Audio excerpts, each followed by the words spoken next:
Necesitamos medios que no griten, medios que te escuchen sin prejuicios, medios que estén financiados solo por los oyentes. No esperes a otro momento. Hazte mecenas y únete ya a la Resistencia Cafetera. radiocable.com/mecenas. Me acompañáis con una buena dosis de información bien contada, con reflexiones, pensamos juntos. Me encanta ese vuelo que hacéis cada mañana desde lo internacional a lo nacional y volviendo. Y me ayuda a seguir indignada con todo este mundo, pero sin parar de intentar luchar, aunque sea un poquito, por lograr algún pequeño cambio. Gracias, Fernando, y a todo el equipo, por tanto. Un abrazo. Son las 8:30 de la mañana. Las 7:30 en la Casa Museo de José Saramago. En Tías, Lanzarote. Buenos días, mundo. ¿Quieres un café? La Cafetera. En el programa La Cafetera de Radio Cable la ha entrevistado Fernando Berlín en La Cafetera. Durante 20 minutos en Radio Cable y dice todo lo que van a escuchar. Esta mañana en La Cafetera de Radio Cable. Radio Cable, que ha conseguido una auténtica primicia, ha entrevistado esta mañana y ha conseguido situar esa entrevista y lo que le ha dicho en los titulares de todos los... Dirige Fernando Berlín. Cuidado, porque con las cosas que había dicho, que yo le oí la grabación del programa de Fernando Berlín, que lo... Mire, yo parafraseando a Radio Cable, no estás sola.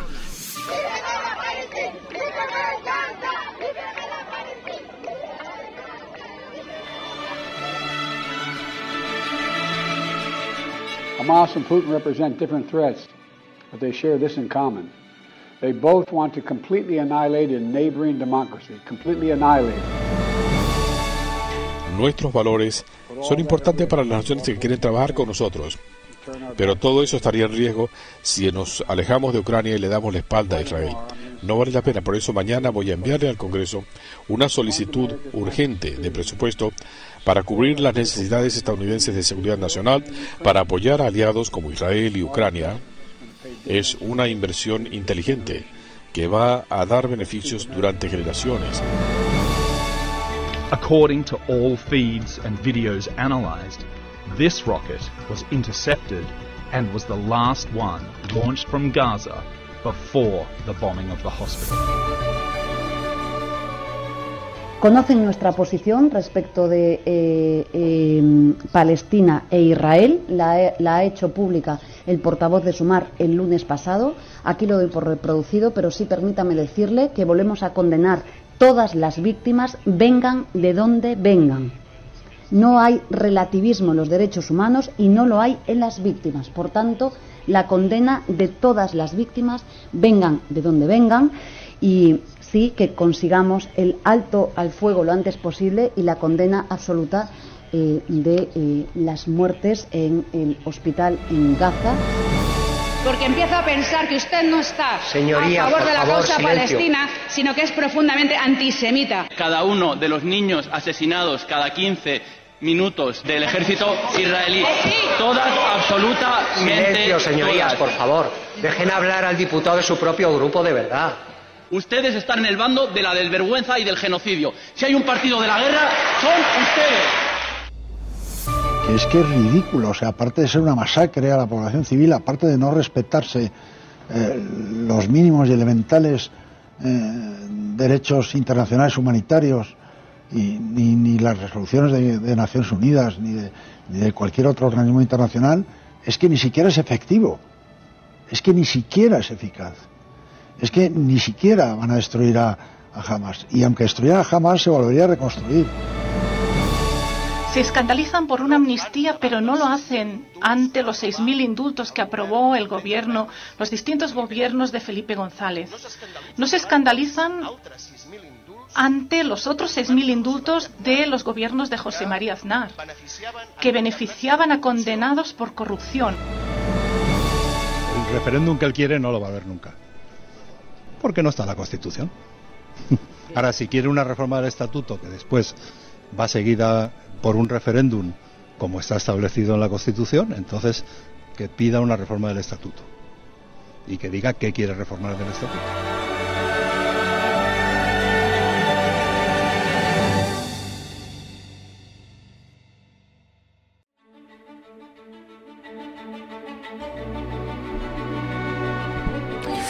Muy buenos días, cafetera. Pues termina la semana, se cierra la semana, una semana en la que las retinas de medio mundo están escandalizadas por los excesos que la guerra, la ofensiva de Israel en Gaza están cometiendo. Nos está dejando unas imágenes verdaderamente terribles. Vaya semana hemos pasado. Bueno, vamos a intentar poner sobre la mesa, vamos a intentar aglutinar la información, repasar cuáles son las últimas novedades. Hoy es viernes, ya sabéis que los viernes hacemos un programa sensiblemente especial. Además, hoy tenemos un montón de cosas interesantes, pero hacemos un programa especial porque a esta hora, cuando tú estés escuchando esto, yo estoy sentado en alguna tertulia de la tele, lo que significa que estoy blandiendo un florete en los oscuros callejones de la corte madrileña. Así que reza lo que sepas. Pero porque además todo este debate ha introducido una gran polarización. Ahora lo escucharéis. Todo esto, la ofensiva de Israel en Gaza ha provocado un sorprendente debate en nuestro país. Yo pensaba que en torno a algunas cuestiones relacionadas con la justicia, con el derecho universal, con la no violencia, en torno a esas cuestiones había cierto consenso. Bueno, sí, es lo que le faltaba a la actualidad española para saltar por los aires. No hay consenso alguno y hay bastante debate. Así que vamos a analizar un poquito cuáles son las posturas, porque también ha salpicado en algo al Gobierno de España, pero ayer además hubo una reunión, 12 comunidades autónomas levantando un muro por la igualdad, decían, ante Pedro Sánchez, presidentes que representan al 70% de la población autonómica, el 70% de la población del país. Comparecieron en un debate de las autonomías en el Senado. Es un debate resucitado por el Partido Popular tras 18 años y ayer pues protagonizaron algunos momentos los presidentes de las comunidades autónomas, que son, con el telón de fondo, os podéis imaginar, de la amnistía, que ni siquiera está todavía planteada sobre la mesa de forma oficial, pero sobre la amnistía de la que tanto especulamos los medios de comunicación. Bueno, pues el ABC lo considera un órdago de Aragones, silencio de la Moncloa mientras se acude a la Cámara Alta para reiterar a Sánchez que la amnistía es un punto de partida, la amnistía punto de partida de un referéndum pactado, dice el periódico El País también. En La Vanguardia también Aragonés defiende la amnistía en el Senado ante un PP volcado en contra. Así que, mientras también en el periódico de España el PSOE se revuelve contra el boicot a la investidura, no es tiempo de trincheras, sino de tender puentes. Aragonés avisa de que la amnistía es solo el punto de partida para Cataluña, para que Cataluña vote un referéndum. Así que así está la actualidad española. Pero, como digo, anoche también hubo comparecencia de Joe Biden, en una comparecencia retransmitida por las televisiones de El País, donde anunció que va a pedir más presupuesto al Congreso para hacer frente al conflicto de Israel en Gaza, y anunció también que parte de ese presupuesto se destinaría a ayuda militar para Ucrania. Bueno, pues tenemos esto encima de la mesa, a ver cómo organizamos la conversación. Así que id sentándoos, pero tenemos ya sabéis que los viernes hacemos con cuidado, con mimo, este café. Tenéis café de puchero, pero muy cuidadito. Y hoy tenemos algunas cosas que os van a encantar. Porque como es viernes en la cafetera, los viernes abrimos un poquito también la mirada para traer sobre la mesa propuestas culturales, que pueden ser o en forma de cine, de series, películas, documentales, también en forma de videojuegos y también en forma de otras propuestas más diversas. Vamos a hablar con François Mousseau, es un amigo, es corresponsal, ha sido corresponsal francés, vive en España durante años, es un corresponsal muy experto, es corresponsal del diario francés Libération en España, pero organiza unas obras de teatro en las que testigos de algún acontecimiento de actualidad suben al escenario a contar su experiencia. Es una cosa que ocurre encerrado, es una cosa que solamente ocurre en el teatro, pero es una suerte de periódico en vivo. Es una experiencia alucinante. Bueno, pues ahora ha empezado con un proyecto nuevo y le vamos a preguntar, porque así tenemos la oportunidad de hablar con él sobre las fábulas de La Fontaine. Las va a llevar al teatro. La Fontaine, sabéis que fue un escritor francés del siglo XVII, está considerado uno de los mayores escritores en la historia de Francia. Y Jean de La Fontaine contaba a través de fábulas y retrataba a las élites de la época. Como entonces era peligroso por la censura y por los riesgos que conllevaba, por la cárcel, Jean La Fontaine lo que hacía es, a través de pequeñas fábulas, hablar del poder. Bueno, pues esto lo ha cogido François Mousseau y lo ha llevado al teatro. Se va a estrenar ahora. Bueno, se va a estrenar en Madrid, no sé si estaréis por aquí, es el 24 de octubre, pero de lo contrario es igual porque nos da la oportunidad de conocer un poquito a este autor y así los viernes también abrimos una pequeña página cultural en la que podamos ampliar la mirada a cuestiones pues que también nos retraten y nos retratan en nuestros días, los poderes fácticos y todas estas cosas. Es un espectáculo interesantísimo, pero sobre todo nos da la oportunidad para hablar de Jean de La Fontaine aquí en La Cafetera. O sea que un montón de cosas. Y, atención, es el día grande. Sí, amigos, sé que lo estabais esperando. Sé que lo esperabais tanto como yo, bueno, igual no, porque ya sé que no tenéis este grado de friquismo que tengo yo con el universo Star Wars. Pero sabéis que acaba de terminar la serie de televisión, el último episodio ya ha sido estrenado de Ahsoka, la serie de televisión del universo Star Wars, que tiene 8 episodios y se estaban estrenando semanalmente en Disney Channel. Pues ha terminado ya el último. Así que hoy vamos a tener la oportunidad de conversar con Pedro Ballín y con Ana Pastor sobre Ahsoka, sobre esta serie y buscar... Tiene algunas singularidades, algunas singularidades alucinantes. Así que si os ha gustado la serie o si estáis pensando en verla, porque no hay spoilers, hay un comentarito pequeñito, pero si os ha gustado y esperáis verla, os va a gustar la conversación, porque vamos a charlar largo y tendido sobre Ahsoka, la nueva entrega del universo Disney. ¿Quién es esta Jedi? ¿Por qué acaba allí? ¿Cuáles son sus vínculos, sus lazos? Y también algunos coqueteos que yo creo que la producción está haciendo, algunos guiños a movimientos sociales propios de nuestro tiempo.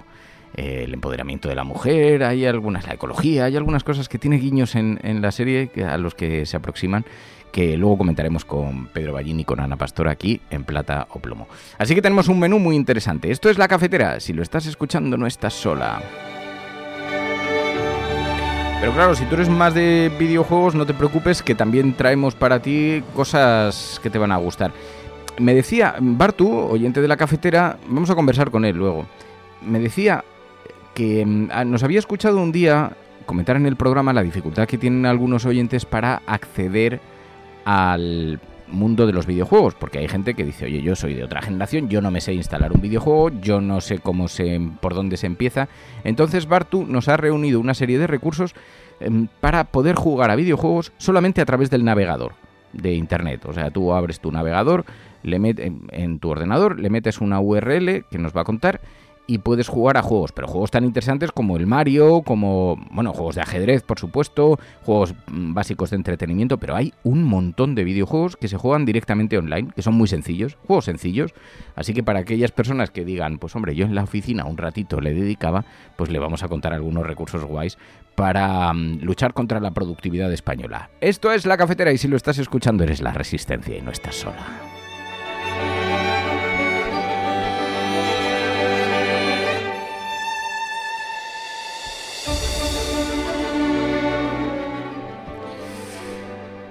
Pero bueno, vamos al lío de la actualidad, porque sobre la mesa hoy seguimos teniendo informaciones graves en torno a la crisis que se vive en Gaza. La ofensiva de Israel está dejándonos algunos mensajes de emergencia, aunque hay una luz de esperanza para la ayuda humanitaria. Israel se ha comprometido a dejar pasar camiones de ayuda humanitaria, pero está controlando el número de camiones que tendrán derecho a acceso. Naciones Unidas dice que es claramente insuficiente lo que propone Israel. La ONU plantea llevar 20 camiones de ayuda, pero dice, como pide Israel, como exige Israel, pero avisa de que eso es insuficiente, que los equipos de ayuda humanitaria tienen que poder introducir ayuda y deben poder distribuirla de forma segura, que eso no es una cuestión caprichosa, que está en el derecho internacional, que Gaza necesita al menos 100 camiones diarios en estos momentos.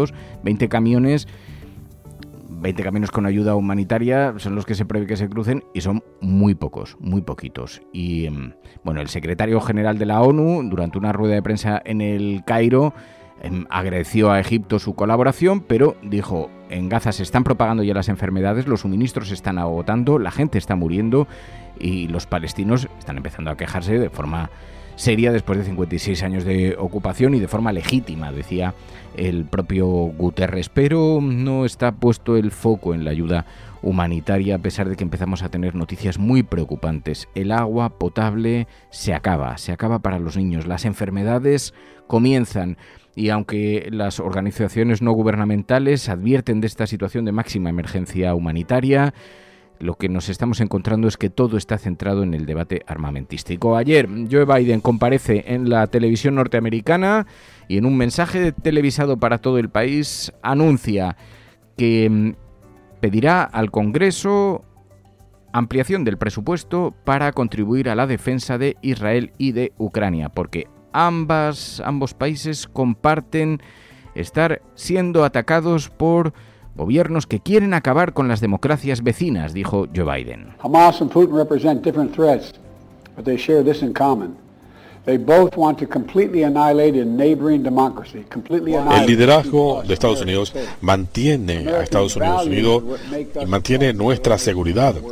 Nuestros valores son importantes para las naciones que quieren trabajar con nosotros. Pero todo eso estaría en riesgo si nos alejamos de Ucrania y le damos la espalda a Israel. No vale la pena, por eso mañana voy a enviarle al Congreso una solicitud urgente de presupuesto para cubrir las necesidades estadounidenses de seguridad nacional, para apoyar a aliados como Israel y Ucrania. Es una inversión inteligente que va a dar beneficios durante generaciones. Nos va a ayudar a evitar que las tropas estadounidenses se vean en situaciones de conflicto, para tener un mundo más seguro y próspero para nuestros hijos y nuestros nietos. A mí es que escuchar a Biden hablar en estos términos me parece de una impudicia. Cuando dice los dividendos que se van a obtener después de la guerra, entiendo que se está refiriendo, aunque creo que es un guiño ambiguo y perfectamente calculado, pero entiendo que se está refiriendo en materia de seguridad, que va a obtener dividendos en términos de seguridad, porque eso es lo que dice la frase a continuación.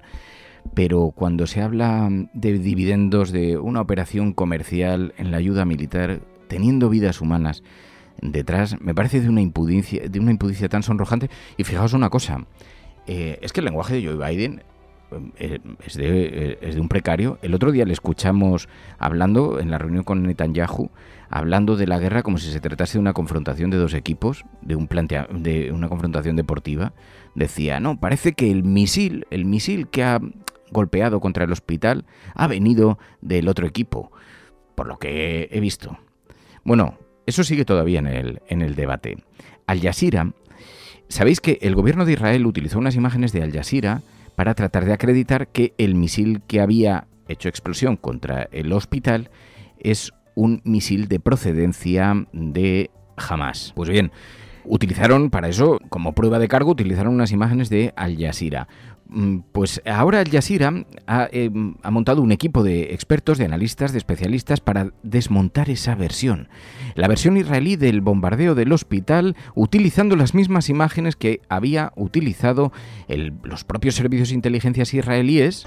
According to all feeds and videos analyzed, this rocket was intercepted. Dice Al Jazeera que el misil al que se refiere el servicio de inteligencia israelí en realidad fue interceptado, como demostrarían algunas de las imágenes que están en posesión de esa cadena. Las colocan, las analizan una a una y concluyen. As a result, Al Jazeera Digital Investigations Team found no grounds to the Israeli army claim that the strike on the Al-Ahli Arab Hospital in Gaza was caused by a failed rocket launch. Que su equipo de investigación digital ha llegado a la conclusión de que el misil que golpeó al hospital no procedía de un misil fallido lanzado desde Gaza, dice Al Jazeera, desmontando la versión israelí. Bueno, mientras tanto, el debate sigue ahí. Y además va salpicando a todo el debate internacional. Ayer fue entrevistado en el canal 24 Horas José Enrique Ayala. Es un general español que analizaba el fenómeno de Hamas y también decía que la intervención de Israel no solamente sería absolutamente ineficaz, sino que no tiene defensa en términos humanitarios. Si es que, vamos a ver, o sea, se calcula que el movimiento Hamas tiene aproximadamente 20.000 militantes. Desde luego todos son armados. Hay un brazo armado que son las brigadas Al-Qassam, que son los que actúan con ataques terroristas, pero aunque fueran los 20.000 militantes de Hamas, no llegan al 1% de la población, son el 0,9% de la población. Entonces, cuando estamos hablando de 4.000 bajas, ¿cuántos militantes de Hamas han caído? Es que han caído, ¿cuántos? 40. Quiero decir que es que es ridículo. O sea, aparte de ser una masacre a la población civil, aparte de no respetarse los mínimos y elementales derechos internacionales humanitarios, ni las resoluciones de Naciones Unidas, ni de cualquier otro organismo internacional, es que ni siquiera es efectivo. Es que ni siquiera es eficaz. Es que ni siquiera van a destruir a Hamas. Y aunque destruyeran a Hamas, se volvería a reconstruir. Si el problema de esto es que se está volviendo siempre al punto de partida. Si es que desde 2008, que es cuando Hamas se hizo con el poder en la franja y empezó el bloqueo de Israel, ha habido 16 episodios en los cuales ha habido 6.500 muertos gazatíes y 300 muertos israelíes. Y cada vez que ha habido una acción, incluso cuando ha habido una invasión, como en 2014, otra vez ha vuelto al punto de partida. ¿De qué estamos hablando? O sea, ¿qué es lo que se pretende realmente? O sea, nadie discute que Israel tenga derecho a defenderse, pero es que esto no es una defensa, es una venganza. O sea, esto no es una defensa, es un castigo. O sea, están masacrando a la población civil. No están atacando a Hamas. El terrorismo no se combate así. No se combate destruyendo hospitales, ni escuelas, ni bombardeando a la población civil, ni dejándola sin agua, sin luz, sin comida. Un aislamiento que es ilegal, totalmente ilegítimo desde el punto de vista del derecho internacional humanitario. Dice ni más ni menos que un general, el general español José Enrique Ayala, ayer en Televisión Española, en el canal 24 Horas, analizando la ofensiva, en unas palabras cargadas de sensatez. El terrorismo no se combate destruyendo hospitales y escuelas. El terrorismo no se combate así. Hay 20.000 militantes del movimiento Hamas y no todos son armados. Solamente las brigadas Al-Qassam son los terroristas. Pero aunque fueran todos, no llegan al 1% de la población, el 0,9%. Y esta masacre, sin respetar los mínimos derechos, los más elementales, las resoluciones de la ONU, ¿qué eficacia tiene esto? Bueno, pues decía eso José Enrique Ayala, y mientras tanto pues sigue el debate político en torno al asunto. Ayer vimos una confrontación, unos enfrentamientos en la Asamblea de Madrid, a costa de Gaza, donde escuchamos a la presidenta de la Comunidad de Madrid alcanzando ya la cima de la ignominia. Enfrentamientos para Isabel Díaz Ayuso. Cualquiera que critique la actuación de Israel se convierte directamente en antisemita. Porque empiezo a pensar que usted no está Señoría, a favor de la causa silencio. palestina, sino que es profundamente antisemita. Cada uno de los niños asesinados cada 15 minutos del ejército israelí, todas absolutamente... Silencio, señorías, por favor. Dejen hablar al diputado de su propio grupo, de verdad. Ustedes están en el bando de la desvergüenza y del genocidio. Si hay un partido de la guerra, son ustedes.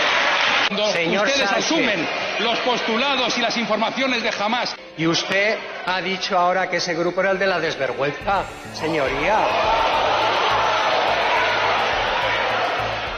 Bueno, debate tenso en la Asamblea de Madrid, decía Isabel Díaz Ayuso. Ustedes que critican parecen que son antisemitas. ¿Antisemitas como quién? ¿Como Shlomo Ben-Ami, judío, exministro de Asuntos Exteriores de Israel, contrario a la invasión en Gaza, que está estos días siendo entrevistado en numerosos medios de comunicación del mundo y que llama a su propio gobierno un gobierno protofascista y dice que hay que pararle los pies a Netanyahu? ¿Eso le parece antisemita también a la señora Ayuso? La invasión a la que soy plenamente contrario, creo que es un acto arriesgado que puede llevar a la expansión, a la extensión del conflicto y no tiene objetivo político. Es que no lo tiene. Es un gobierno que no es un gobierno de paz.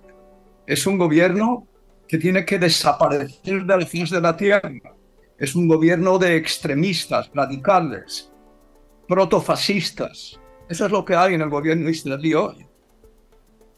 Y es momento que Netanyahu asuma la responsabilidad y desaparezca de la vida política de la nación. Un gobierno que tiene que desaparecer de la faz de la tierra, un gobierno protofascista. ¡Ojo! Lo dice un israelí que ha sido ministro de Asuntos Exteriores en ese país, lo que revela también el debate interno tan extraordinario que se vive en Israel en torno incluso a este asunto. Pero, señora Ayuso, ¿antisemitas como quién? ¿Como los judíos que se han colado en el Capitolio también pidiendo un alto el fuego?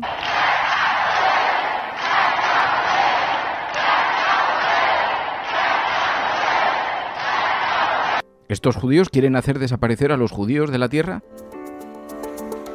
Ayer nuevas manifestaciones se siguen extendiendo por todo el mundo. Ayer manifestaciones en París de apoyo a la causa palestina.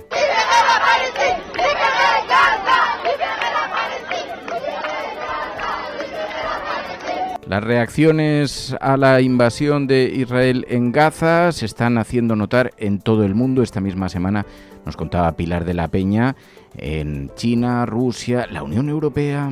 Vladimir Putin, de hecho, en breve tiene previsto un viaje a China para reunirse para visitar China y realmente profundizar esta alianza, o al menos reunirse para profundizar esta alianza que está protagonizando con China. Y China ha emergido con una voz propia en este asunto, igual que Putin también es una posición de cierto apoyo a Israel o cierto reconocimiento, pero insistiendo en ciertos límites. Y en este sentido es bastante llamativa la versión, o digamos la voz que ha emergido de China, especialmente porque Estados Unidos le había pedido ayuda para intentar evitar que el enfrentamiento entre Israel y Hamás pudiera extenderse y ampliarse, ¿no?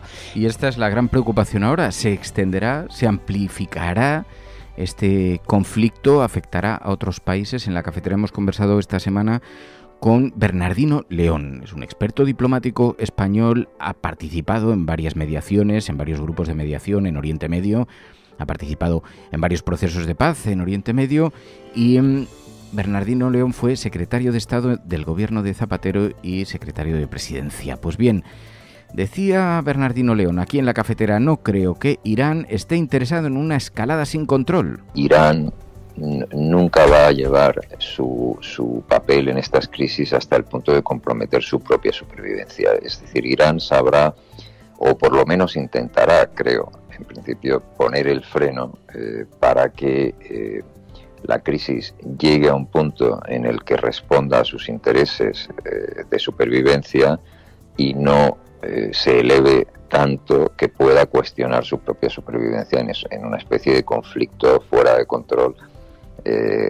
Ahora sabemos perfectamente que las grandes guerras y los grandes conflictos responden a errores de cálculo y el propio conflicto de Ucrania es un ejemplo muy claro al respecto. Es decir, si Rusia se equivocó en sus cálculos y llevó a este conflicto tan terrible y tan largo, pues también puede ocurrir perfectamente en Oriente Próximo. Pero yo no creo que a priori Irán vaya a buscar, esté interesado en una escalada sin control.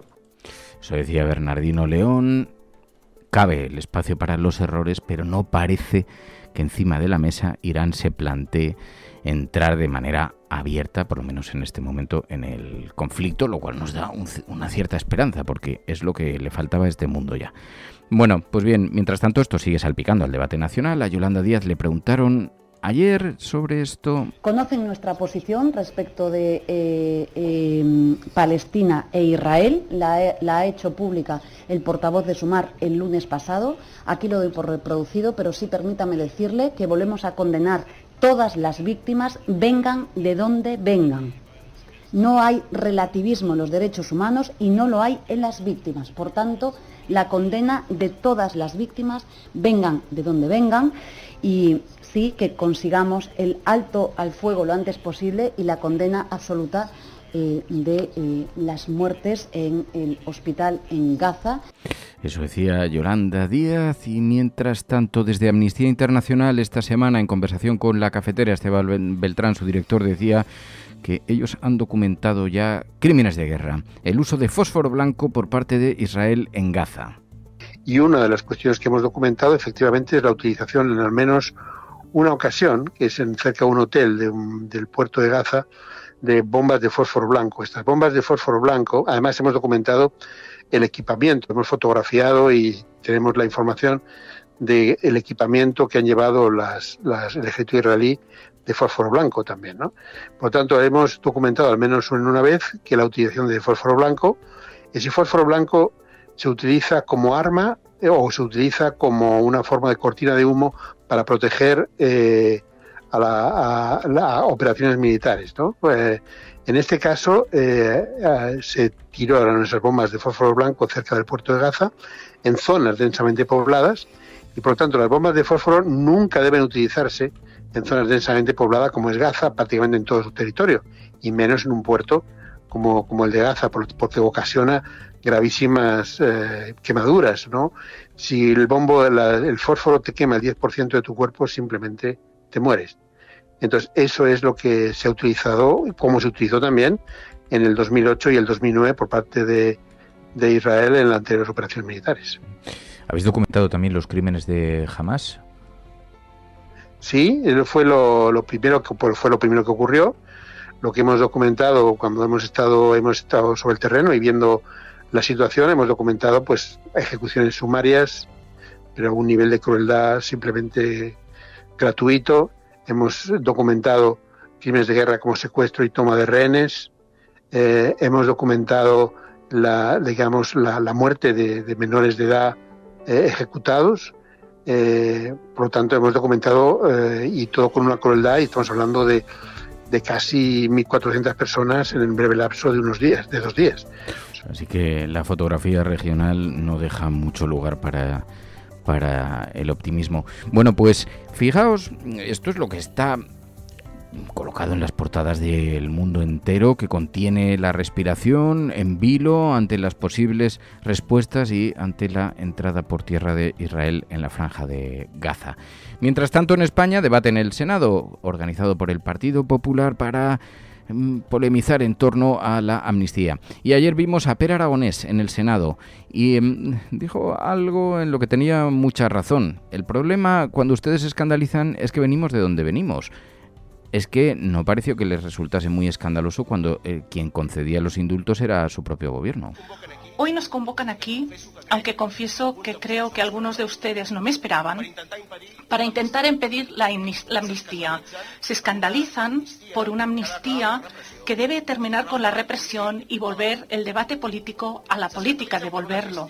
Se escandalizan por una amnistía, pero no lo hacen ante los 6.000 indultos que aprobó el gobierno, los distintos gobiernos de Felipe González. No se escandalizan ante los otros 6.000 indultos de los gobiernos de José María Aznar, que beneficiaban a condenados por corrupción de meterse el dinero en el bolsillo, y beneficiaban también a condenados por terrorismo de Estado. Dicen que la amnistía es un golpe de Estado, algunos de ustedes, pero olvidan que hay una ley de amnistía vigente, la de 1977, a la que dieron apoyo. Esta ley vigente impide investigar los crímenes de sangre de la dictadura. Pero a pesar de esto, a pesar de la larga trayectoria de la utilización partidista de Cataluña por parte del Partido Popular, que incluye la recogida de firmas contra el Estatuto de Autonomía, la aprobación del 155, la represión, Cataluña mira hacia adelante y seguirá su camino. Seguirá su camino, decía Pere Aragonés. Hoy la prensa al completo interpreta que Aragonés pretende seguir adelante con el órdago del referéndum, de la autodeterminación.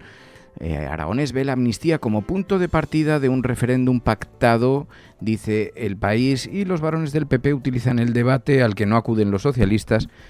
Utilizan el Partido Popular para cargar contra Pedro Sánchez. Pero bueno, ayer vimos algunas, sí, la respuesta del Partido Popular, pues en efecto hacía oídos sordos a esa demanda de Pere Aragonés, que comparecía por sorpresa allí en el Senado. Pero mientras tanto vimos algunas situaciones no precisamente muy coherentes. La presidenta de Baleares, del Partido Popular, intervenía en el Senado y lo hacía en catalán después del lío que montaron. Al marco constitucional. I jo venc aquí com a la presidenta de tots els ciutadans de les Illes Balears. Madre mía, si es que nos comemos unas crispaciones, nos comemos unas polémicas que ocupan días y días en las portadas de los periódicos y luego pues la derecha las acaba asumiendo como si fueran normales, pero si es que no ha pasado ni un mes. En fin, bueno, el caso es que mientras tanto le preguntaron a Joaquín Almunia ayer por este referéndum que quiere Aragonés, dijo, tal y como lo está planteando, desde luego así no es posible. Pues él sabrá, no sé. Yo creo que no lo habrá. El referéndum que él quiere no lo va a haber nunca. Porque no está la Constitución.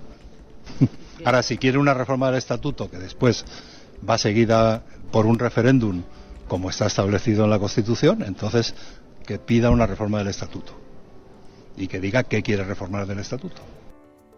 Bueno, pues la polémica está servida. En todo caso, Aragonés defiende la amnistía en el Senado ante un PP volcado en contra, dice el periódico La Vanguardia esta mañana.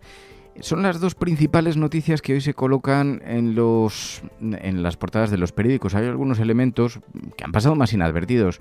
Vuelven los líos a la frontera de España con Francia. Viticultores franceses asaltan varios camiones españoles. Hoy en la portada también de La Vanguardia. Y mientras tanto, pues la actualidad nos solapa otras cuestiones que se están debatiendo en España. Por cierto, ayer fue entrevistada Ione Belarra por Gemma Nierga en Televisión Española.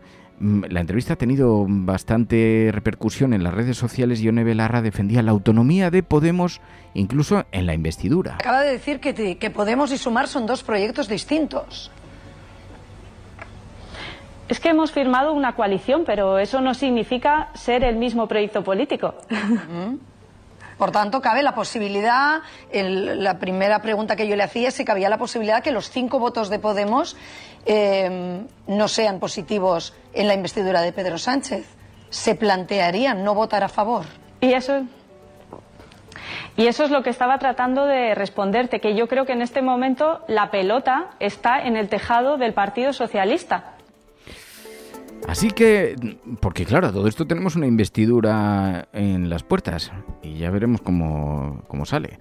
Pero, en fin, bueno, vamos a pasar página de la actualidad. Tenemos un montón de cosas. Vamos a ver cómo ha retratado en esta semana la prensa internacional a España, qué es lo que ha destacado la prensa internacional, qué fotografía han hecho. Eso también nos sirve un poco de resumen de actualidad, pero sobre todo ver qué imagen proyectan de nosotros en el exterior. Y luego vamos a hablar con François Mousseau. Sabéis que es corresponsal francés en España del diario Liberación y ha montado una obra, una representación teatral para llevar al escenario las fábulas de Jean de La Fontaine, el gran fabulista francés. Así que, bueno, tenemos la oportunidad de conversar con él y conocer esta propuesta cultural, pero sobre todo nos da también la excusa para conversar un poquito en torno a este escritor francés que consiguió criticar a los poderes fácticos, a las élites, de forma ingeniosamente silenciosa a través de las fábulas. Hablaremos ahora enseguida con François Mousseau aquí en La Cafetera. Luego vamos a hablar con Bartu de videojuegos y vamos a hablar con Pedro Ballín, con Ana Pastor también de la serie Ashoka. Esto es La Cafetera y si lo estás escuchando eres La Resistencia y no estás sola allí donde estés. Programas de radio, de televisión en España, la prensa burlándose de nuestra propuesta. Podrán decir todos los periódicos del mundo lo que quieran. Que la democracia va a ganar. En España, el ex vicepresidente del gobierno... En España finaliza el recuento de votos en los comicios municipales y autonómicos con una participación del 64%. Rodrigo Rato is under investigation. Dejaré lo mejor de mí, para poder estar a la altura de la confianza que ustedes me han entregado. No olvidamos justicia, verdad, respeto. Seguimos. Pues los viernes en la cafetera abrimos este capítulo en el programa para hablar sobre la información internacional, la prensa internacional, cómo ha retratado nuestro país, qué noticias han tenido cobertura en los medios de comunicación internacionales sobre España, con Pilar de la Peña. Pilar de la Peña, buenos días. Hola, buenos días. En una semana en la que el gran protagonismo informativo lo ha tenido la ofensiva de Israel en Gaza y la polémica de las declaraciones de Podemos dentro del seno del gobierno criticando el genocidio de Gaza, ¿han tenido eco fuera? Sí, sobre todo esa especie de enfrentamiento, de choque diplomático cuando la embajada israelí emitió este comunicado en el que acusaba a algunos miembros del gobierno de haberse alineado con Hamás o con el terrorismo estilo ISIS que practicaba. La verdad es que sí que ha tenido bastante eco en numerosos medios de todo el planeta. Encontrar artículos en The Guardian, en Reuters, en Al Jazeera, por ejemplo, en la ZDF alemana, en Radio France. La verdad es que ha tenido mucho eco. También ha llamado bastante la atención precisamente estas declaraciones de Yone Belarra y de algún otro miembro de Podemos, pero específicamente de Yone Belarra, que es la que sale más mencionada en todos estos medios, acusando a Israel de genocidio, incluso pidiendo que se lleve a Benjamin Netanyahu al Tribunal Penal Internacional. Sí que, por ejemplo, Yassira lo ponía de relieve y pues ha tenido bastante eco. La reacción del gobierno español rechazando por completo esta acusación de la embajada israelí, por ejemplo, era lo que destacaba The Guardian, ¿no? Daban un poquito todos los detalles de tanto las palabras de Yone Belarra, y mencionaban que también Irene Montero y Alberto Garzón se habían expresado en términos similares, incluso Yolanda Díaz habían criticado la reacción de Israel, siempre condenando y solidarizándose con el dolor por las matanzas de Hamás, pero habían hecho estas condenas y estas críticas a Israel y pues la embajada había reaccionado con este comunicado que detallaban varios de ellos y que al revés, y a raíz de esto el gobierno pues había respondido con bastante contundencia, rechazando de plano esta asimilación y además recordando que en una democracia existe libertad de expresión para manifestar diferentes pareceres, ¿no? Reuters también ponía de relieve The Times of Israel. Fíjate, también en Israel había tenido eco este rechazo del gobierno español y esta crítica a digamos la respuesta desde la embajada de israelí aquí en Madrid y también se mencionaba algunas de las críticas que habían emitido Yone Belarra o Alberto Garzón en particular. Había quizá uno de los medios internacionales que más entraba en este asunto era Radio France, la emisora francesa, que destacaba que una dirigente de Podemos había acusado a Israel de intento de genocidio en Gaza y ponía de relieve que esto evidenciaba una aproximación distinta en España con respecto a lo que está sucediendo en Oriente Próximo, ¿no? Por ejemplo, decía este reportaje que hay otros países como Austria o Alemania donde probablemente por razones históricas y por cierto temor a que el conflicto se pueda expandir, pues prácticamente todas las voces políticas habían seguido la misma línea, apelando a la responsabilidad, midiendo mucho las palabras y sin salirse demasiado de esta línea de apoyo a Israel. Sin embargo, ponía de relieve que en España esto había sido diferente y que de hecho había una clara división entre las reacciones desde la derecha, donde PP y Vox habían apoyado de forma muy cerrada e incondicional la línea seguida por Israel, y en cambio en la izquierda pues se habían escuchado algunas disidencias, ¿no? En este sentido mencionaba que por ejemplo el PSOE se había mantenido más o menos en la misma línea que sus homólogos europeos, pero insistiendo mucho en la necesidad de respetar el derecho internacional y la legalidad internacional, y desde Podemos, pues en cambio, se había sido muy crítico con estas acusaciones de genocidio, con esta petición de llevar a Netanyahu ante la Corte Penal. También mencionaban las reacciones de Sumar y de Yolanda Díaz, y pues era una de las cosas que ponía de relieve. Otros asuntos saltaban a las páginas de la prensa internacional. El Wall Street Journal publicaba un editorial muy duro contra la posible amnistía a independentistas catalanes.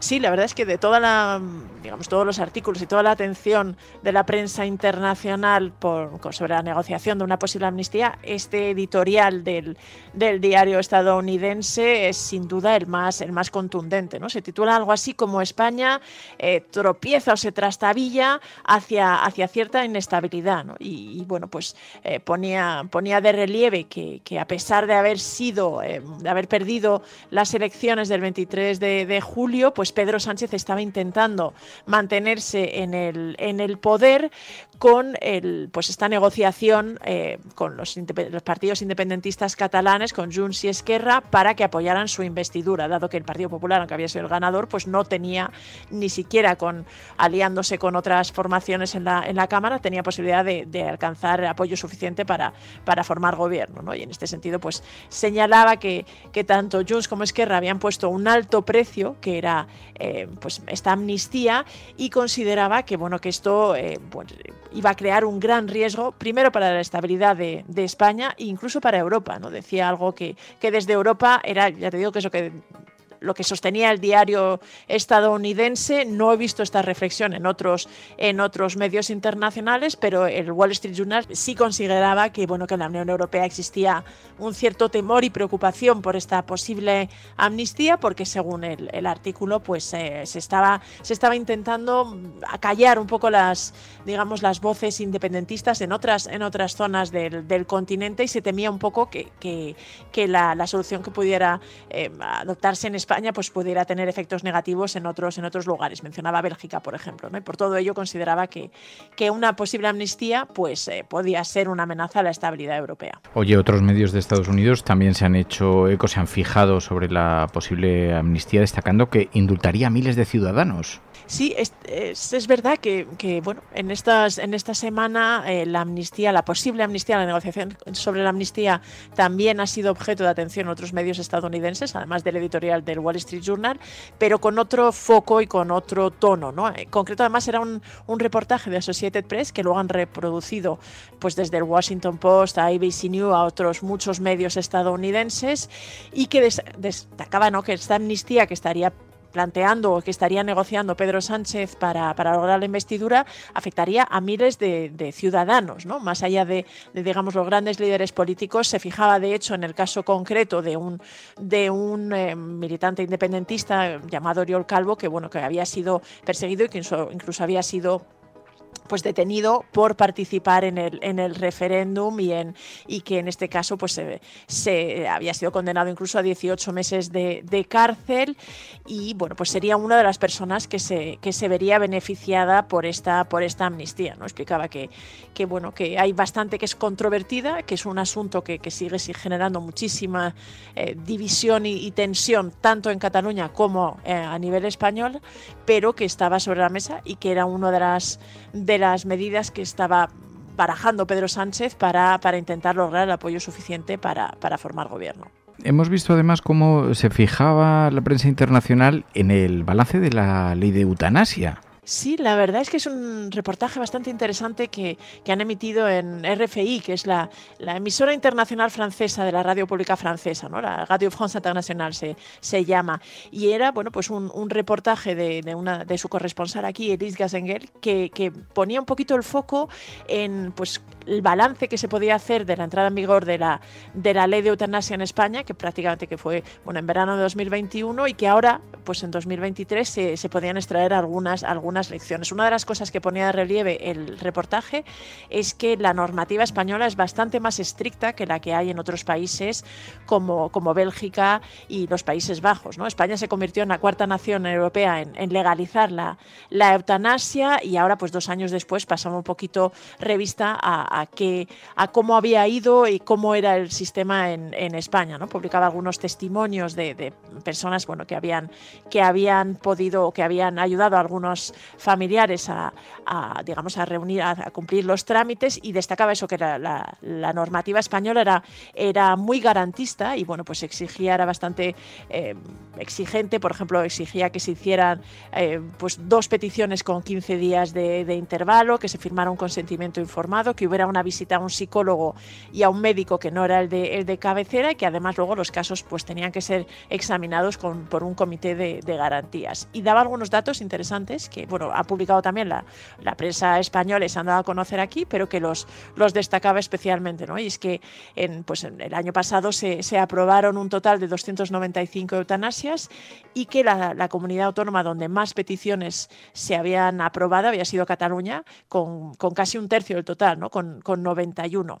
Pero también ponía de relieve que esta comisión, y que digamos bajo la normativa española pues se habían rechazado casos que por ejemplo sí se autorizaban en Bélgica o Países Bajos, ¿no? Por ejemplo, personas pues mayores que están a lo mejor, que no tienen demasiados vínculos familiares, o que no tienen pues ya demasiadas ganas, o que puedan estar en una depresión, pero que no padecen una enfermedad pues especialmente grave o que provoca muchos dolores, que es uno de los requisitos que sí está en la ley en España, y que mientras en Bélgica o Países Bajos pues muchas veces se permitía la eutanasia a estos pacientes o a estas personas, en España no se hacía, ¿no? Y luego otro dato interesante era que ponía de relieve que bueno, la eutanasia había supuesto el 0,06% de las muertes en España, mientras que en Bélgica suponía el 2,5% y en los Países Bajos un 4%. También hemos visto en estos días cómo Reuters recogía un experimento de semana laboral de 4 días en España que, decía Reuters, muestra que mejora la salud de los trabajadores.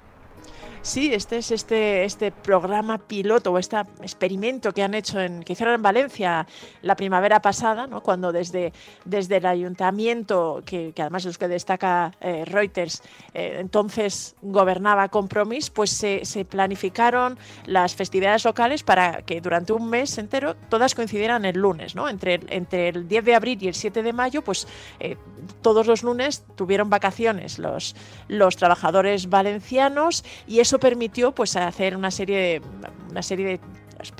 de piloto para comprobar los efectos que podía tener una semana laboral de 4 días, ¿no? Y ahora se habían presentado estas conclusiones de la evaluación de los expertos, y bueno, pues se hacía eco Reuters destacando esto, ¿no? Como pues había evidenciado una cierta mejoría en la salud. En concreto se habían reducido los niveles de estrés, buena parte de los que habían participado. Era una prueba piloto que había afectado a unas 360.000 trabajadores, ¿no? Decían en el artículo, y bueno, pues se mejoraba, se evidenciaba o se había comprobado que había una mejoría en el nivel de estrés, por ejemplo, en la sensación de felicidad, de satisfacción personal, incluso una reducción del cansancio también, que había mejorado el nivel de conciliación familiar.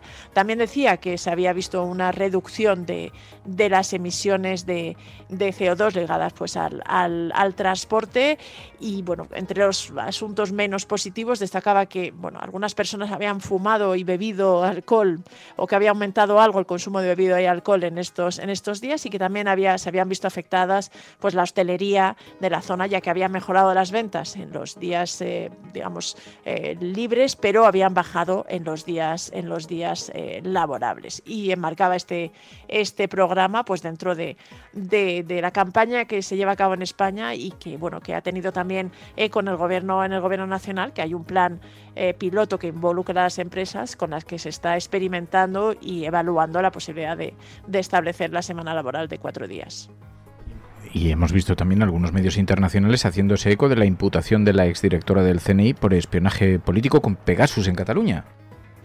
Sí, es una noticia que bueno, aquí ha tenido poco eco en los medios en España, pues un poco en la vorágine de toda la crisis en Gaza, pero algunos medios internacionales sí que les ha llamado la atención. Le Monde, por ejemplo, lo destacaba, ¿no? Que la decisión del juez que lleva el caso del espionaje a los independentistas catalanes ha decidido pues imputar a Paz Esteban, o convocarla en calidad de testigo por este escándalo. Reuters también lo ponía de relieve. Esto servía también para que recordaran un poquito los detalles del escándalo y de la denuncia de Citizen Lab, de cómo se había espiado hasta más de 60 personas vinculadas al movimiento independentista en España. Y bueno, pues que digamos, la investigación y el proceso seguía en España, y había llevado incluso a que la responsable o la ex responsable del CNI, Paz Esteban, pues que ya había sido quien había tenido que pagar la factura política del escándalo, pues ahora también había sido convocada por el juez encargado de la investigación. Pues Pilar de la Peña, gracias. Gracias a todas. No esperes a otro momento. Hazte mecenas y únete ya a la resistencia cafetera. radiocable.com/mecenas. La cafetera está en todas las plataformas de audio: Spotify, iVoox, YouTube, Twitch, pero siempre nos encontrarás en radiocable.com/escuchar. Bueno, ya sabéis que hemos conversado en otras ocasiones aquí con François Mousseau, el director de Diario Vivo, es corresponsal francés en España del diario francés Liberación, y ha impulsado numerosas iniciativas relacionadas con el teatro como Diario Vivo, y ahora tiene un proyecto del que queríamos hablaros esta semana. François Mousseau, muy buenos días.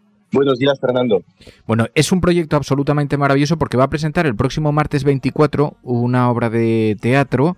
Es muy original porque es con las fábulas de La Fontaine, 12 fábulas de La Fontaine, con 5 narradores leídas. Es una obra teatral, pero esto me parece absolutamente fascinante. El escritor francés del siglo XVII, bueno, está considerado uno de los mejores escritores de la historia de Francia. Totalmente, para muchísima gente lo llaman un monumento literario. El escritor Céline, no sé si esto suena a los oyentes, Céline, que fue Luis Ferdinand Céline, que fue el autor de Viaje al fondo de la noche, que es una novela muy, muy conocida.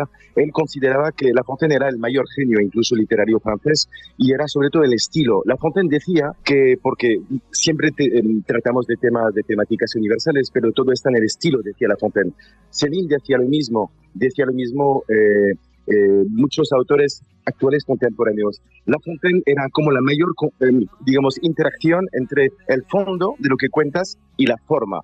Cómo cuentas algo para que sea... Y La Fontaine tenía algo como muy especial, que era una mezcla de profundidad brutal y de ligereza. Cuando él contaba sus fábulas, parecía que estabas bailando sobre un tema como si nada, pero te metía cosas tremendas detrás. Lo pensabas, como me ha dicho esto, me lo dijo de esta forma, bajo la forma de la serpiente, del león, del elefante, del zapatero, del hombre de finanzas, porque él mezcla animales, hombres, tal. Te quiero preguntar por esto porque lo conecta mucho con nuestros días. Esto es una obra de teatro que impulsas. Tú estás en muchos proyectos que te tienes que venir a hablar un día, François, porque tenemos un montón de cosas sobre Diario Vivo, sobre otros grandes eventos que estás planificando incluso allí en Francia, pero aquí en España va a estar en el Teatro La Grada el próximo martes en la calle Ercilla 20, en el Teatro La Grada. Podéis buscar la información en la red, ahora le pedimos las coordenadas a François. Pero lo interesante, lo que nos conecta con nuestros días, es que La Fontaine utilizaba fábulas para enfrentarse a los poderes fácticos, para molestarlos, pero desde una manera que no le supusiera la censura o los riesgos que implicaba en aquella época, ¿no? O sea, utiliza fábulas para hacer crítica social. Exactamente. Era un tipo que, es verdad, no hay que negar, era un tipo de la burguesía, no de la alta burguesía, pero tenía bienes, su padre era maestro de bosques cerca del Champagne francés, de la región de Champagne. Era un tipo que frecuentaba la corte de Luis XIV, tenía un protector mecena porque le pagaba sus poemas y sus obras literarias, pero un tipo que nunca quiso renunciar a la crítica social. Él decía, yo sé que soy un privilegiado, quiero usar mi postura y mi posición de privilegiado para poder denunciar la hipocresía de los ricos, la arrogancia de los poderosos, y ahora que estamos en tantos conflictos en el mundo, hay una resonancia brutalmente actual porque denunciaba. Sobre todo, yo diría, Fernando, si me quedo con la mayor crítica de La Fontaine, era la arrogancia de los poderosos, que simplemente siéndolo, pues se otorgan todo lo que quieran. A través de estas fábulas se hace ese retrato. Lo que yo me preguntaba, François, porque te insisto, te tienes que venir, creo que además tenéis esto el próximo martes 24, pero luego en noviembre tenemos otro de los diarios vivos, que es este espectáculo tan formidable que en alguna ocasión ya el 28 de noviembre, ¿no? Creo que tenéis un nuevo espectáculo de diario vivo. Eso es, sí. ¿Cómo te ha dado ahora por el impulso de obras de teatro, material de esta naturaleza? ¿Cómo es que te ha dado por esto? Mira, la verdad es que lo de La Fontaine a mí lo que me gusta es la actualidad. Si algo del siglo XVII, que estamos hablando de un señor de este siglo, no te habla hoy en día, ¿para qué leer a Shakespeare si no te resuena? ¿Para qué leer a Cervantes si no te resuena hoy, no?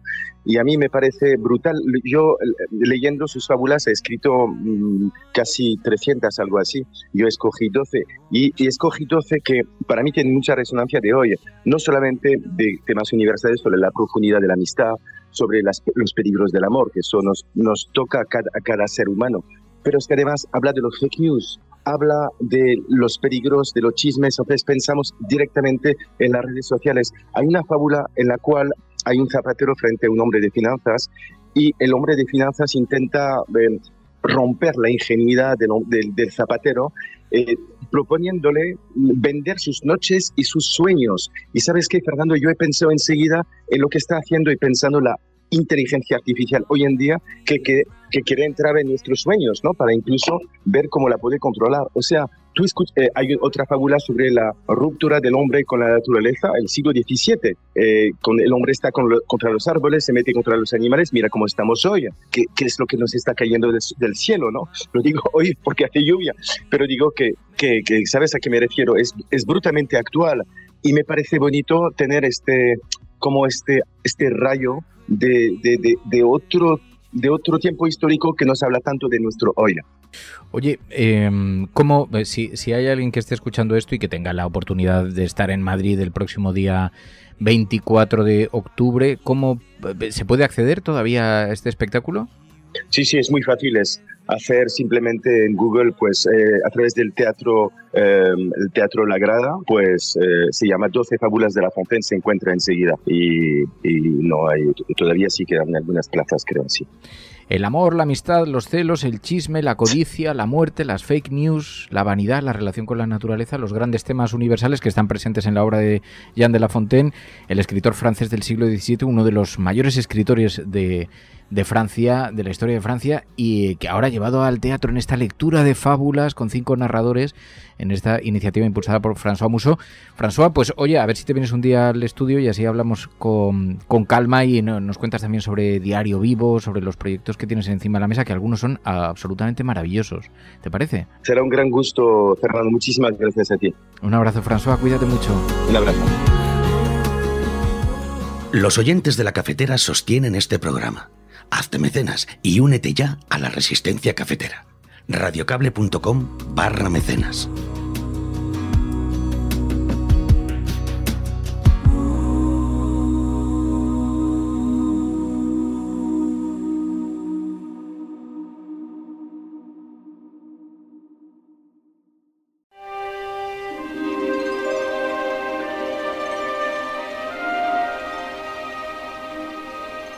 La Cafetera y Neutral presentan Plata o Plomo.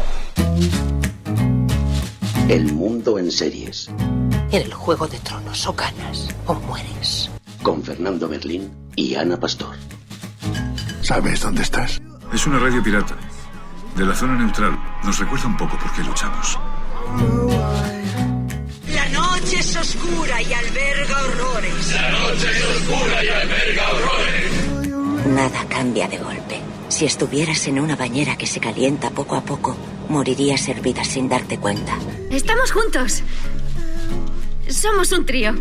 ¿Nosotros vivimos románticamente juntos? Hola, habla con Walter White. Usted dijo que estaba casi muerto, ¿vale? Dijo que moriría en cualquier momento.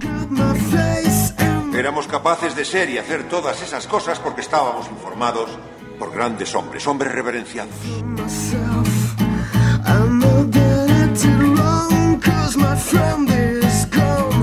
Plata o plomo, el mundo a través de las series de televisión, a través de las películas, de los documentales, con Ana Pastor Neutral.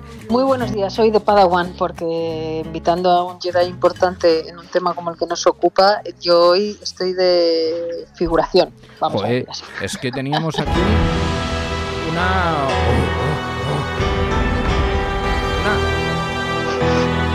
Pedro Ballín, una asignatura pendiente. Muy buenos días, que no voy a aportar conocimientos sobre el particular que hagan que te quedes fuera de juego, Ana, porque yo creo que lo básico de lo que vamos a hablar es accesible a todo el mundo, más o menos enciclopédico o no en el mundo que nos ocupa. Sí, si no es no hemos dicho todavía de qué estamos hablando. No, lo tiene que decir el moderador. A esta hora ya lo saben, todos. Ahsoka, la serie de televisión Disney, 8 capítulos, acaba de terminar, precisamente se ha estrenado el último hace unos días y a mí me ha parecido una serie muy buena. Pero claro, me da mucho miedo lo que piense Pedro Ballín. Lo que pasa es que decíamos, Ana y yo, tenemos que tener a Pedro, porque, oye, Ahsoka, tú eres un experto en esto. Pedro, ¿a ti qué te ha parecido?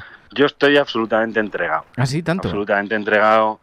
Sí, bueno, no porque crea que su calidad cinematográfica es, o como serie es descomunal, sino porque vuelve a, creo que la parte del mito en la que Star Wars puede sobrevivir a sí misma y no convertirse en un mundo autorreferencial para gente mayor. Es decir, yo repito mucho esta historia de que las mismas historias han de ser contadas una y otra vez a cada generación de nuevo, por eso está muy bien que se hagan remakes y estas cosas, y la clave es que cada vez que tú cuentas una historia imperecedera otra vez, la tienes que adaptar al momento, a los valores contemporáneos. La Isla del Tesoro de Disney, El Planeta del Tesoro, la versión que hicieron en dibujos animados hace 18 años, no es exactamente la Isla del Tesoro en las adaptaciones cinematográficas de los años 30 y 40, ¿no? Porque hay que coger los mitos y ponerlos al día. Y creo que Ahsoka, como las series en general de animación anteriores que desarrollaban al personaje de Star Wars, Guerras Clone y Rebels, son la parte más interesante de lo que Star Wars puede aportar al siglo XXI en el que estamos. Y entonces, y por eso creo que trabaja en la dirección correcta. Y te voy a decir una cosa, Pedro. Hoy además hemos hecho un experimento fuera de lo común. Ana Pastor no es una fiel seguidora de la saga Star Wars. Uh-huh. De hecho, no había visto Ahsoka, y entonces se ha visto el primer capítulo. Esto, para una persona recién llegada, ver a una Jedi que tiene un culo colocado de gorro en la cabeza, porque básicamente... Esto ya te lo he oído más veces. Deja de decir esto, Fernando, por el amor de Dios. No es un culo eso. Es claramente un trasero visto desde un sillón de ginecólogo. Fer, no es lo primero en lo que me he fijado en el capítulo, tengo que decíro. De hecho, tengo muchas preguntas para Ballín y no tienen que ver con los culos de nadie, puestos donde la gente quiera ponérselos. No, pero o sea, la primera pregunta es, más allá de los frikis que son super fans de todas las sagas, porque claro, Fer dice las sagas, yo me he visto las clásicas, luego ya no puedo llegar a vuestro nivel. ¿Por qué hay que ver esta? Esta es la pregunta.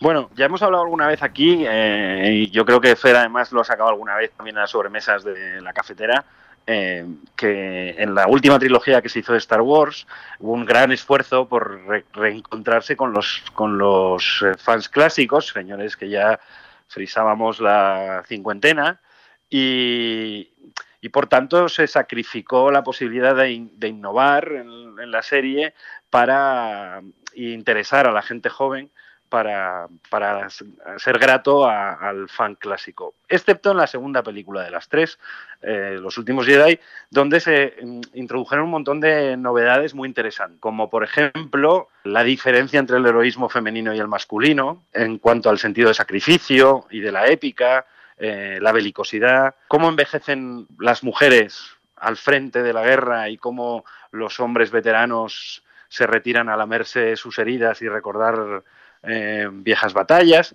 y además se desacralizó la fuerza como un elemento dinástico, es decir, que los herederos de gente, de personas que eran muy poderosas en la fuerza también lo eran, y por tanto los grandes Jedi tenían que ser una línea de sangre, y era importante de quién eras hijo y de qué familia procedías. Y todo esto fue de forma muy estimulante y sacrílega rectificado, para que en la última película a su vez se rectificara de nuevo para volver a un giro otra vez conservador, que recupera la épica masculina, que vuelve a la línea de sangre, etcétera, etcétera, etcétera. Entonces, Ahsoka interesa porque recupera esta parte más interesante, que es la de los Jedis que no pertenecen a una familia importante, que en el fondo son un cualquiera. Ahí no has llegado al capítulo, pero hay una explicación de Ahsoka sobre en qué medida no es tan importante si tú eras un gran alumno en la escuela de Jedis o no, si tú tenías unos talentos naturales o no los tenías. La fuerza empieza a ser de nuevo un atributo moral más que un atributo de la línea de sangre, de la herencia, ¿no? Del talento. Por aquellas personas que no hayan oído hablar de ni siquiera de la serie, que ya sería raro, pero que hayan visto la saga clásica, Ahsoka es una de las Jedis a las que entrenaba Anakin Skywalker en esa parte de la saga que aparece en la escuela de Jedis, ¿no? Sí, y con una característica singular. Ella no sigue el aprendizaje clásico de una Padawan con su maestro, que en este caso sería Anakin Skywalker, porque ella empieza a ser su aprendiz en un periodo de guerra civil en la República. Entonces, todo su aprendizaje es durante la guerra, cuando en realidad la tradición, digamos, republicana de la Academia Jedi es que nos entrenan como generales, nos entrenan para ser guerreros. Oye, dicho lo del culo, no te ofendas, Pepe. No te ofendas, Pedro. Soy tu Pepe para lo de la serie, José. Sí, para esto sí. No te ofendas por lo del culo, porque ha habido algunos elementos que a mí sí que me llaman la atención de la serie. Lo digo en plan iconoclasta porque a mí me ha gustado mucho y reconozco que soy un fan absoluto de toda la saga y de todo el universo Star Wars. Pero ha habido algunas cosas, claro, yo no conozco la historia en la profundidad en la que tú lo conoces, pero a mí de pronto hay algunos capítulos, para el que haya visto terminar la serie, no es un gran spoiler, pero aparecen unas ballenas que flotan en el espacio que te hacen viajar a la velocidad absurda de galaxia en galaxia. Igual se han pasado un poquito de frenada, ¿sabes? O sea, yo entiendo que son elementos clásicos de la historia, pero igual se han pasado un poquito. En la búsqueda de ese personaje al que van a buscar, que se ha perdido en otra galaxia, que es Ezra, esta relación de un Jedi con los animales y en particular la aparición de esta especie de ballenas estelares que tienen la capacidad de viajar a velocidad hiperespacial en sus migraciones, son un elemento de la serie Rebels, que es la que cuenta la infancia de ese personaje, de ese Jedi perdido que es Ezra, y al que, digamos, es el MacGuffin de la serie, ir a buscar a Ezra, a ver qué fue de él, si sigue vivo y dónde está, ¿no? Entonces, sí, es un elemento muy rompedor, pero es un elemento muy rompedor que fue introducido en la serie Rebels. Ya, y además ahí Rebels introdujo una cosa muy interesante, que era que yo creo que se había pasado prácticamente desapercibida, que era la relación de los animales con la fuerza y por tanto la relación de los que usaban la fuerza con las distintas especies de la galaxia, ¿no? O sea que es muy rompedor, pero a la vez, para los que hayan visto Rebels, pues se habrán encogido hombros, habrán dicho, sí, claro, las ballenas que viajan por el hiperespacio, esto ya sabemos lo que es. Un poco. ¿Sabes por qué yo tengo otra pregunta. Sí. Pero déjame que matice esto, porque yo creo que una serie incluso de ciencia ficción o incluso de superhéroes, y creo que era la gran conquista de Star Wars, tiene que ser verosímil. No necesariamente creíble, obviamente nadie viaja por el espacio a velocidad hiperespacial de galaxia en galaxia y viendo a seres diferentes. Pero es verosímil, o sea, los primeros efectos especiales, de tan artesanales que eran, resultaban creíbles. Parecía realmente un hangar de un ejército más o menos sofisticado. Cuando se empiezan a pasar en las concesiones, ya que flotes por el espacio a lomos de una ballena o en la boca de una ballena, ya me parece que roza un poquito el verosímil. Pero es que no significa... es que has arrancado, ya desde la primera frase has arrancado mal. A ver. Star Wars nunca fue ciencia ficción. Ciencia ficción es Blade Runner. Ciencia ficción es Contact, o ciencia ficción es Dune, si quieres. Vale. Es pura fantasía. Vale. Es decir, es la adaptación a un universo fantástico, en este caso espacial y tecnológico, pero a un universo fantástico de los cuentos clásicos de caballerías. Entonces, hay un detalle maravilloso que a mala leche fue el eslogan de Alien cuando se estrenó. En el espacio no pueden oírse tus gritos. Ah, cierto. En el vacío no se propaga el sonido. Bueno, pues en Star Wars los cañones que disparan las naves suenan, las explosiones de las naves suenan, incluso pueden llegar hasta producir humo. Esto es una declaración de principios. todo el mundo sabe, entiendo que todo el mundo sabe que en el espacio, en el vacío, no se propaga el sonido, con lo cual no hay ruido. Bueno, pues Star Wars, las explosiones suenan tan más fuertes cuanto mayor es un objeto que explota en el vacío. Pues casi me lo estás poniendo peor. Casi me lo estás poniendo peor. Ahora va a resultar que tendría que ser cine mudo. Vamos a ver. Menos mal que te ha gustado y menos mal que la estás recomendando, porque te has quedado con el culo y con las ballenas. Pero, sí, es una pedazo de serie. Menos mal que está aquí Ballín hoy para defenderla. No, quiero preguntar por... Siempre que hablamos del universo Star Wars, me he quedado con que muchas veces o recuperan o tienen al mismo talento que estuvo desde el principio de alguna manera. Pues no sé, en este caso uno de los guionistas principales también dirige 2 de los capítulos. Entonces no sé si todos vienen también de ese mundo en Ahsoka y por eso respiran mucho Star Wars o no, o están incorporando talento nuevo. Bueno, la serie básicamente la dirige y escribe y además dirige algún capítulo y es productor ejecutivo de toda la serie Dave Filoni, que era el director de la serie de animación de Guerras Clone, donde apareció el personaje de Ahsoka como una niña que se inicia en la educación Jedi con Anakin Skywalker. Entonces es una creación suya. Debo decir que el principio de las Guerras Clone, los primeros 4 temporadas prácticamente, Lucas estuvo pegado a Filoni todo el tiempo mientras diseñaban este mundo y estas historias, o sea, estuvo muy encima, al punto de que incluso su hija escribió la hija de Lucas escribió varios capítulos de Guerras Clone. Entonces sí, Dave Filoni, vamos a ver cómo decir esto, para los devotos de esta historia, que además no deseamos que sea circular, sino que progrese y se haga actual, Dave Filoni es el sustituto natural de Lucas. Es, digamos, el albacea de George Lucas en Disney a día de hoy. En la primera temporada, entonces, ¿te ha gustado, Ballín? Ana, el primer capítulo te ha gustado. ¿Seguirías viéndola? ¿Te parece que merece la pena, Ana? Sí, claro. ¿Avanzar? Sí, claro que sí. Sí. O sea, hay otra historia, hay una historia muy interesante que es que está construida en torno a mujeres. Eso es. Oye, sí, pero se traen un rollo que eso me lo tienes que explicar, Ballín. A ver, yo no quiero ser el frívolo de esto porque encima a mí me ha encantado la serie y es verdad que estoy en una posición un poco rara. Pero se traen una historia que al principio yo pensaba, no sé si a ver si van a ser amantes aquí entre todas y parece que es una cosa de amistad. Bueno, claro, es que esto ya siento remitirme a las series anteriores. Syndulla, la piloto, la que tiene la Twi'lek, que tiene las colas verdes en la cabeza, era la pareja del mentor de Jedi del niño Ezra, que es el niño que se ha perdido. Del destino de este mentor, que no me va a salir ahora el nombre, pero bueno, del destino de él, que era la pareja de Syndulla, no lo voy a contar porque es el desenlace de Rebels. Vale. Y sería spoilear la serie. Pero no, esta chica tiene pareja. No sabemos de la vida sentimental de Ahsoka, no sabemos nada. Entonces, podría ser... ¿Quieres decir que no se sabe nada en la serie de dibujos?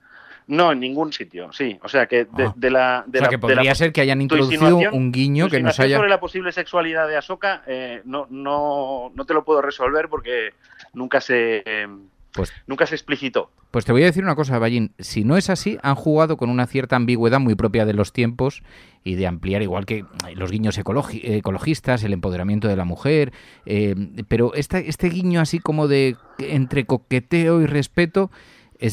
a mí me ha dado la impresión de que estaba muy buscado, que no era una cosa casual, pero igual es que yo miro con ojos un poco escorados, no sé. Pero en fin, yo lo dejo ahí. No te sé decir, porque claro, yo como ya venía con...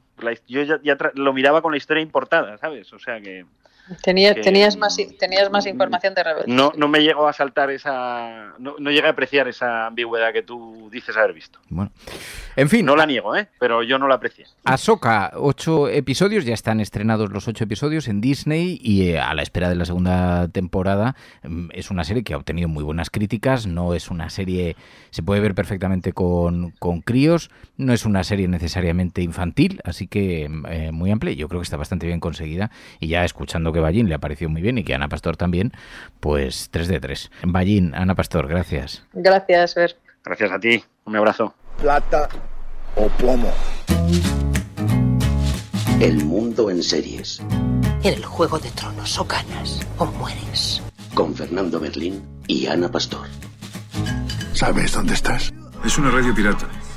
De la zona neutral. Nos recuerda un poco por qué luchamos.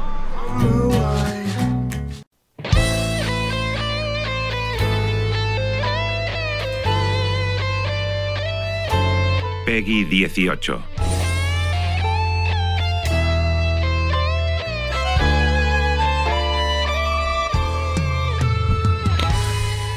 Bueno, pues los videojuegos que cada semana abordamos aquí con la ayuda de la audiencia de la cafetera, que nos guían de la mano de nuestros guías, nos llevan a través de este proceloso mundo del entretenimiento digital. Son nuestros sherpas de la escalada digital. Y esta semana con Bartu. Señor Bartu, muy buenos días. Muy buenos días, Fer. Encantado de ser de nuevo este sherpa del mundo de los videojuegos, una semana más. Y con una propuesta que además me parece que va a gustar mucho a los oyentes de la cafetera, porque como han expresado dudas a menudo, es que claro, yo escucho mucho la cafetera, pero nunca he jugado un videojuego, eso es muy complicado, ¿qué dificultades tiene? Y es verdad que hay algunos videojuegos que requieren de una cierta paciencia o de un cierto conocimiento y de un ordenador un poquito potente para ser instalados. Pero es que entonces Bartu ha dicho, no, hay un montón de videojuegos que se pueden jugar a través de la web, online, no hay que instalar nada, es decir, tú entras a una dirección y juegas, ¿no? Sí, efectivamente, Fer.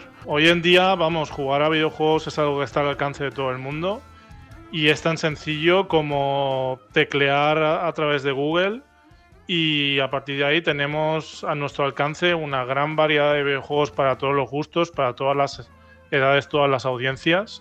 Que todo el mundo puede disfrutar.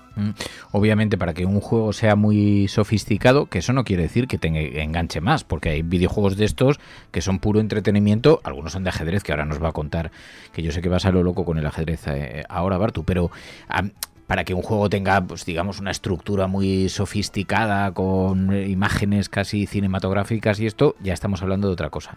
Pero hay un tipo de videojuegos que se pueden jugar online y que tienen bastante desarrollo. Antes de que pasemos a lo del ajedrez y que me sugieras otros, vamos a empezar, si te parece, por... decías, hay un artículo de Shataka donde ya se habla de 81 juegos gratis para jugar online desde el ordenador, ¿no? Sí, tal cual se llama así el título del artículo. Está en la web de Shataka, que es una de las webs por autonomasia sobre temas de tecnología, videojuegos y demás. Este artículo viene a reunir nada más ni nada menos que 81 juegos gratis para jugar desde el navegador. O sea, ya ni siquiera necesitas instalártelos. Simplemente con tu navegador web puedes jugar a estos videojuegos y hay una amplia variedad de ellos. Y la gran mayoría son juegos clásicos, sobre todo juegos ya de los años 80 y 90. Pero bueno, este tipo de iniciativas la verdad es que son interesantes para precisamente preservar de alguna manera la memoria de estos juegos que fueron vitales en su momento para la evolución y para que fueran haciendo que la industria fuera ganando adeptos. Claro, yo estoy viendo, la verdad es que la cantidad de títulos que hay que se pueden jugar son videojuegos clásicos fundamentalmente, pero que abarcan todo tipo de disciplinas. Los hay pues desde el Tetris al Minecraft hasta... Es que tienes todo tipo de juegos, Adventure Quest, tienes un montón, y también de Battle Royale, tienes juegos de estrategia, tienes juegos como el Mario Bros, Aladdin, tienes un montón, Asterix, juegos de acción, tienes un montón de propuestas, o sea que a ver las haylas. Me provoca un poco de frustración, claro.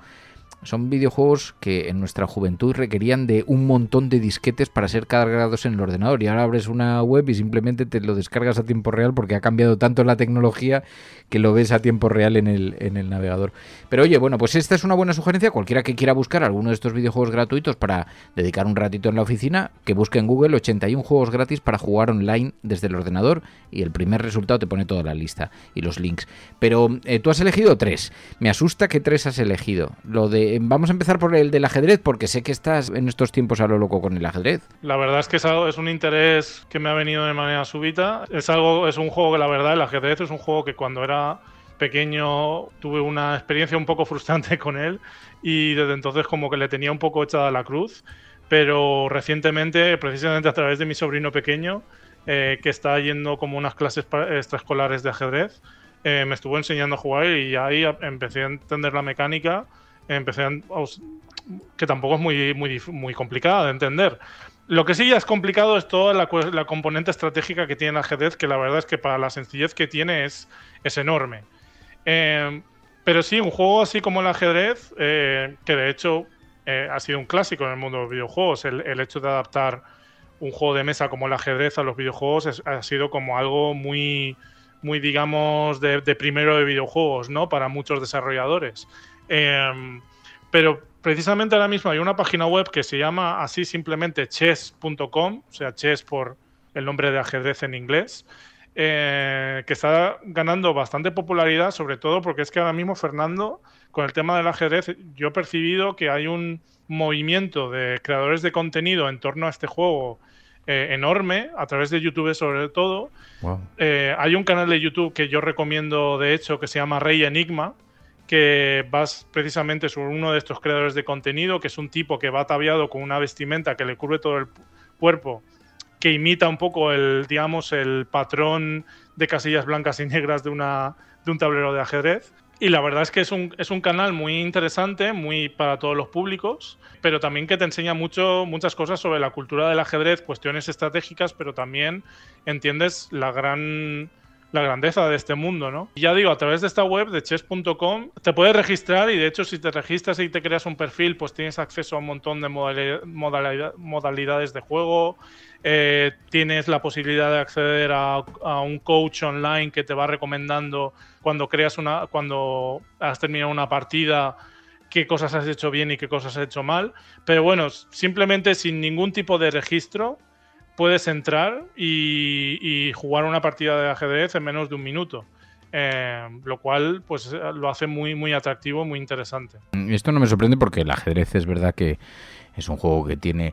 Pero hay otro juego, el Cookie Clicker, que tú nos habías recomendado ya en alguna conversación que habíamos tenido aquí en la cafetera, que se trata de producir galletas. Yo no te veía enganchado a este juego, pero ya que me lo digas por segunda vez, doy por hecho que es que le dedicas tiempo a este asunto de las galletas. Sí, bueno, el Cookie Clicker yo tuve una época que estuve bastante enganchado con él, porque además, claro, bueno, el Cookie Clicker, hablamos de él en una entrega anterior de la sección de videojuegos. La verdad es que es un juego que, sobre todo, fue un juego que tuvo mucho éxito en una gran variedad de oficinas alrededor del mundo, porque es un juego que, bueno, es un juego que pertenece al género de los idle games, que se llama en inglés, que traducido en castellano podría ser algo así como juegos de incremento o juegos de mejora.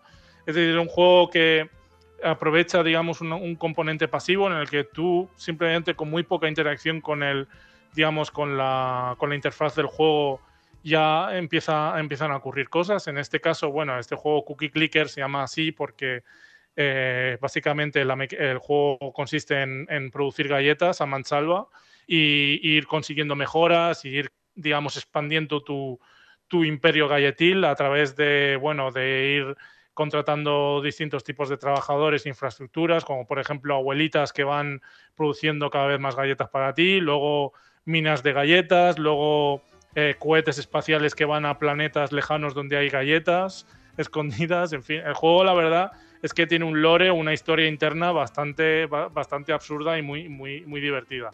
Pero sí, en su momento cuando salió este juego, que creo recordar que fue allá por, no sé, 2015, 2014, por ahí más o menos, la verdad es que tuvo un éxito arrollador y enseguida, bueno, se convirtió como en un meme de internet, ¿no? En el que todo el mundo hablaba de él y todo el mundo incluso creaba teorías, historias alrededor de este juego.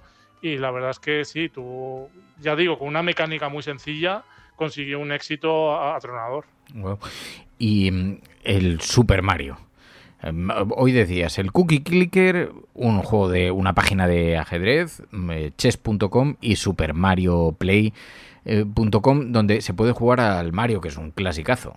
Sí, al Super Mario Bros. De 1985, diseñado por uno de los grandes genios de la industria de los videojuegos, Shigeru Miyamoto.